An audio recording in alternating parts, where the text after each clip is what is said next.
projetos da medida provisória 905, que acaba com o registro profissional para jornalistas e outras 13 profissões.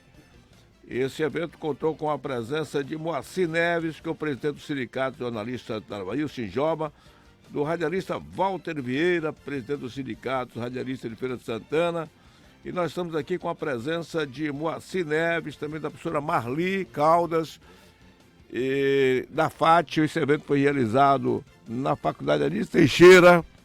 Eu gostaria de saudar a primeira Marli para apresentar aí o Moacir Neves aqui no nosso Bom Dia Feira. Bom dia, Marli. Bom dia, Dilson. Bom dia, ouvintes do Bom Dia Feira. Bom dia ao pessoal que está todo aqui no estúdio. É um prazer muito grande sempre estar aqui. Dilson, hoje nós trouxemos Moacir Neves, que é o presidente do Sinjoba, jornalista, que também é um pouco feirense, que morou muito tempo aqui em Feira de Santana, e hoje é o presidente do Sinjoba. Nós estamos numa luta constante agora contra essa medida provisória 905, que acaba com o registro profissional de jornalista e de outras profissões também, como publicidade, sociólogos, etc., e outras radialista profissões, também, né? Radialista e outras profissões. E a gente trouxe Moacir para bater um papo com os jornalistas daqui de Feira, com radialistas, e para que a gente possa, para que nós pudéssemos traçar um plano de luta contra essa medida. Então hoje eu deixo a palavra com o Moacir para tirar qualquer dúvida que o pessoal tenha. Ok. Primeiro saudar o Moacir e deixar um gancho aí na pergunta, porque primeiro já havia sido extinto a obrigatoriedade do diploma de jornalismo, né? E agora extingue-se o registro, porque muitos jornalistas que não eram diplomados, mas era obrigatório o registro profissional para exercer a profissão. E agora a Assembleia Provisória extingue, e com isso seriam profissões, inclusive a de radialista, que deixariam de existir dentro do contexto oficial, se eu não estou enganado. Bom dia, Moacir. Bom dia, Dilson. Bom dia a toda a equipe que está aqui, os colegas jornalistas, os colegas da equipe técnica. Bom dia aos ouvintes do Bom Dia Feira. Prazer estar aqui na cidade que eu vivi durante 17 anos. Até os 17 anos eu morei por aqui. Na verdade, a profissão de jornalista, ela vem sofrendo severos ataques em sua existência como profissão há 10 anos, quando o Supremo Tribunal Federal derrubou a exigência do diploma para o exercício profissional. De lá para cá nós tivemos outras derrotas. Nós não conseguimos instituir o Conselho Federal de Jornalismo, que era uma luta no sentido de garantir prerrogativas mínimas para o exercício profissional, como outras profissões, como engenharia, medicina, odontologia, psicologia, relações públicas, entre outras. E não conseguimos manter em muitos locais a jornada especial de 5 horas diárias, que foi uma conquista antiga da categoria, como forma de prevenir o grande estresse profissional que a profissão nos impõe. E mais recentemente tivemos essa notícia da medida provisória que está em vigor desde 11 de novembro, que derruba o registro para jornalista, radialista, publicitários, sociólogos, artistas, arquivistas, químicos, entre outras profissões. No total são 14 profissões que serão totalmente desregulamentadas. Na prática, para o ouvinte ter consciência do que isso significa, é assim: qualquer pessoa, ao dobrar a esquina e se dizer jornalista, ele é jornalista. Se ele almoçou, deu vontade de ser jornalista, é jornalista. Se ele foi até o shopping tomar um sorvete, deu vontade de virar radialista, ele é radialista. Isso é o que a medida provisória 905 trouxe. É evidente que a medida não trata somente disso. Ela é uma medida que procurou instituir a contratação de jovens entre 18 e 29 anos com direitos trabalhistas reduzidos, e o governo aproveitou e colocou essa questão dos registros profissionais nessa medida. Nós estamos, inclusive, questionando juridicamente se isso é possível, porque não é objeto da medida provisória a questão dos registros profissionais. Bom, lembrar que uma medida provisória é provisória, né? Evidentemente, ela, para se transformar em lei, terá que ser aprovada pelo Congresso, não é verdade? Isso. E que tipo de ação hoje as instituições como o Sinjorba na Bahia, e os sindicatos de São Paulo, Rio, Belo Horizonte, que tipo de ação está sendo feita a nível nacional, Moacir? Ela precisa ser votada, mas já tem força de lei. Desde Desde 11 de mas ela novembro, pode cair se não ela for já está aprovada. valendo. Hoje ela é lei. Hoje Mas ela é lei. se ele tem 60 dias, se não me engano, 90 dias para poder enviar para a Câmara dos Deputados, depois para o Senado, não é verdade? E se não passar, a medida provisória cai. Volta tudo para o status quo. A medida, ela já vale por 60 dias, prorrogável por mais 60, caso o Congresso não vote. Se não for votada, a medida ela caduca e o governo é obrigado a reeditar uma nova medida se quiser manter as regras que estão atuais, com pequenas mudanças, né? Nós temos procurado, primeiro a gente vem mobilizando os jornalistas. Essa minha vinda à Feira de Santana, nos últimos 15 dias eu já estive no extremo sul, em 4 municípios do extremo sul, os 4 principais, Teixeira, Itamaraju, Eunápolis e Porto Seguro. Estive semana passada em Juazeiro, estou hoje em Feira, vou à Conquista e Itabuna nos próximos dias também. Nós estamos mobilizando os jornalistas e radialistas, informando um pouco a categoria sobre o impacto disso, porque o impacto ele é enorme. Por exemplo, eu estava conversando ontem com os colegas lá na faculdade, há uma tendência normal dos cursos de jornalismo existentes deixarem de ser atrativos para a juventude. Observe que em 2009, quando o Supremo tomou a decisão do diploma, nós tínhamos na Bahia 24 cursos de jornalismo. Hoje temos apenas 16. 8 cursos deixaram de existir nesse período. E muitas faculdades reduziram o número de turmas. Faculdades que tinham 2 turmas de jornalismo só tem apenas uma. Algumas faculdades, inclusive, não estão conseguindo nem formar turmas completas de jornalismo. Então isso tem um impacto na própria existência das faculdades, tem impacto no mercado de trabalho, né? Por conta da precarização. A partir do momento que você tiver um exército de jornalistas aí, mesmo sem formação, sem qualificação e sem experiência no mercado, é evidente que você provoca um achatamento salarial, que já é grande na nossa categoria. Então nós estamos primeiro fazendo esse trabalho de informação, essa vinda, por exemplo, ao seu programa, que é um programa bastante ouvido, inclusive para informar a sociedade sobre o que é essa medida. Estamos também fazendo contatos com os deputados federais baianos. Então o Sinjorba na Bahia teve a responsabilidade de contactar todos os deputados. Desde então já consegui conversar com 12 deles, buscando apoio político contra esse item específico da medida provisória, que trata da questão dos registros, não somente da nossa profissão, mas das demais que também foram atingidas. E buscando apoios localizados de outros setores. Por exemplo, nós fomos à Câmara de Vereadores de Salvador e ontem a Câmara de Vereadores de Salvador aprovou uma moção contrária à medida provisória. A Câmara de Vereadores de Salvador não vota, né, a medida provisória, mas tem um impacto político, porque o presidente do Congresso e da Câmara recebem uma manifestação dos vereadores da capital baiana se posicionando contra essa medida. Isso, logicamente, nos ajuda politicamente.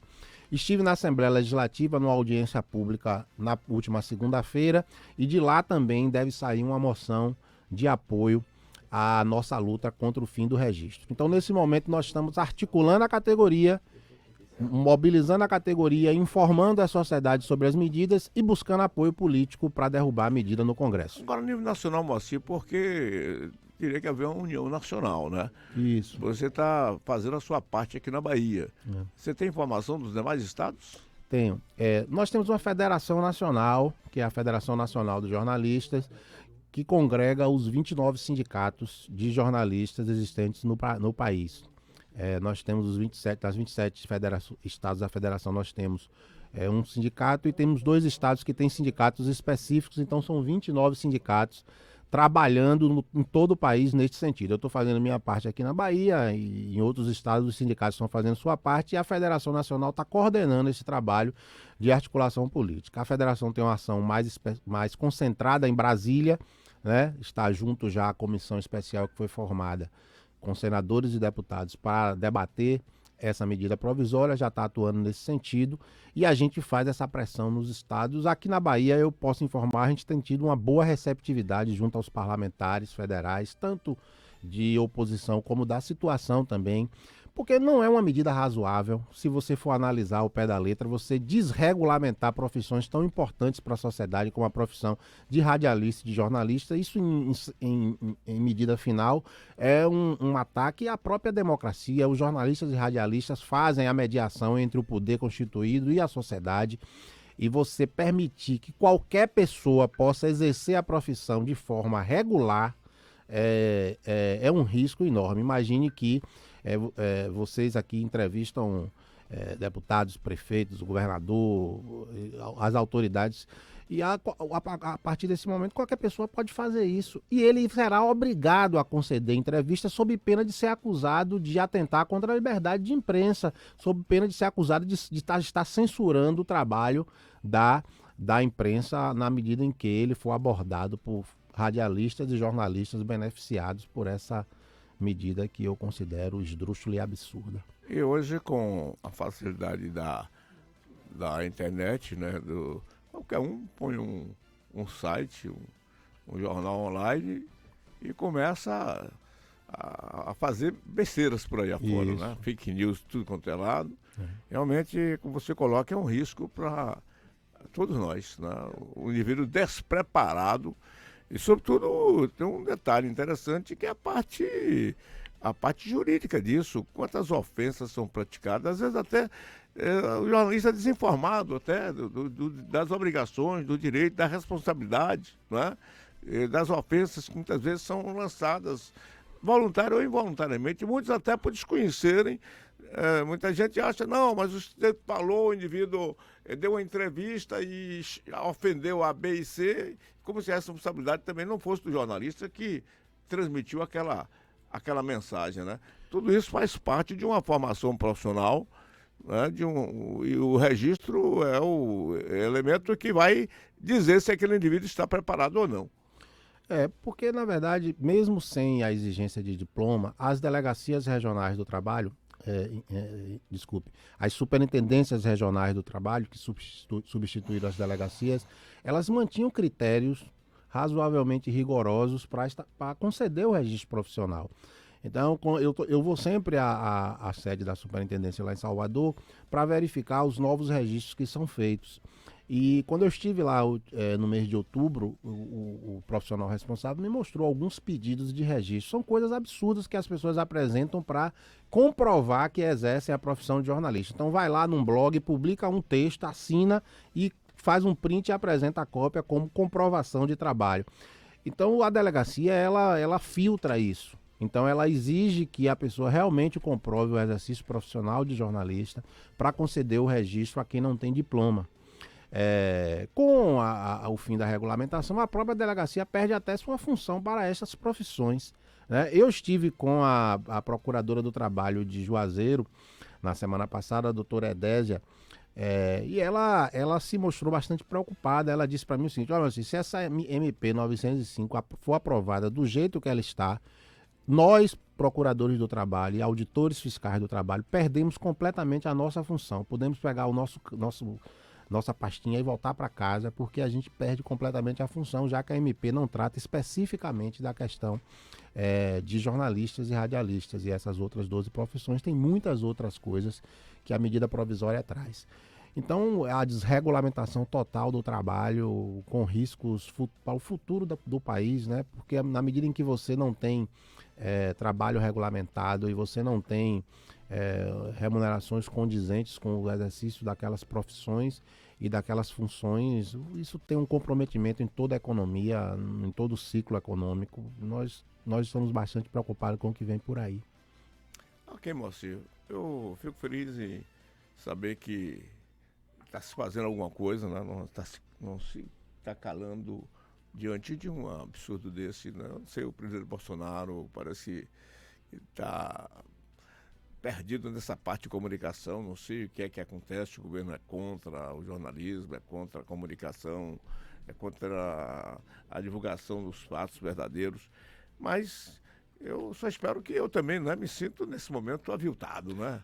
Eu que levei, meu registro é o 606, 606, meu registro é quase 50 anos por aí, meu registro é 69, ainda no tempo do governo militar. Eu estava na um Sé, né? registro,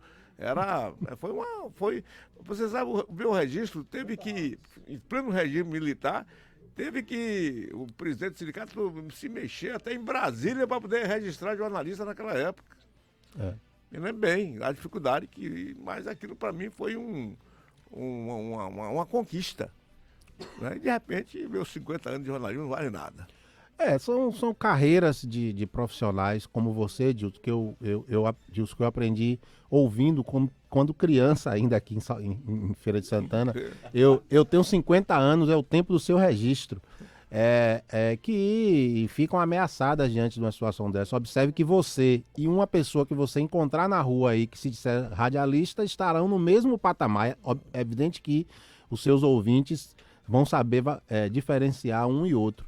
Mas, do ponto de vista legal, você estará no mesmo patamar de qualquer pessoa que se diz radialista a partir de agora. Eu queria só aproveitar aqui o momento, agradecer a possibilidade de falar aqui com seus ouvintes, de conversar aqui com o Bom Dia Feira e convocar os jornalistas e radialistas a cerrarem fileiras junto aos seus sindicatos. As nossas categorias hoje só têm os sindicatos, nós não temos conselho de classe. As categorias que têm conselho foram protegidas dessa medida provisória, mas mesmo essas profissões que têm conselhos regulamentados também estão sofrendo ataques, porque há um projeto em tramitação no Congresso para acabar com os conselhos federais como autarquias públicas e transformá-los em entidades privadas. Então, convocar os colegas jornalistas e radialistas a virem junto com o sindicato é o que nos restou. Quem está defendendo o exercício do jornalismo são as entidades sindicais dos trabalhadores. A gente viu aí que veículos são atingidos de uma maneira ou de outra, seja com corte de verba publicitária, seja com ataques diretos, e a gente não vê as entidades patronais do jornalismo se posicionando mais claramente em defesa dos seus veículos.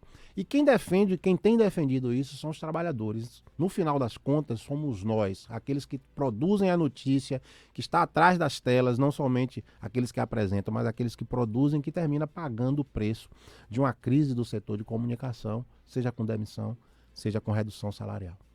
Obrigado, professor Marli. Obrigado, viu?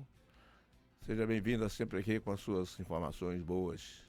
Eu é que agradeço, Dilson, e convoco realmente, né, eu repito o que Moacir disse, eu convoco toda a nossa classe de jornalistas e radialistas em Feira de Santana, toda a categoria que esteja junto conosco nessa luta. Né? Ontem nós realizamos um evento, tivemos uma adesão não muito grande, mas houve uma discussão ampla e a partir daí nós vamos tirar algumas ações que vamos realizar aqui em Feira e que vamos precisar e vamos contar com a participação, com a colaboração dos colegas. Em breve eu volto aqui para falar dessas ações. Okay. Obrigado, Moacir. Bom dia.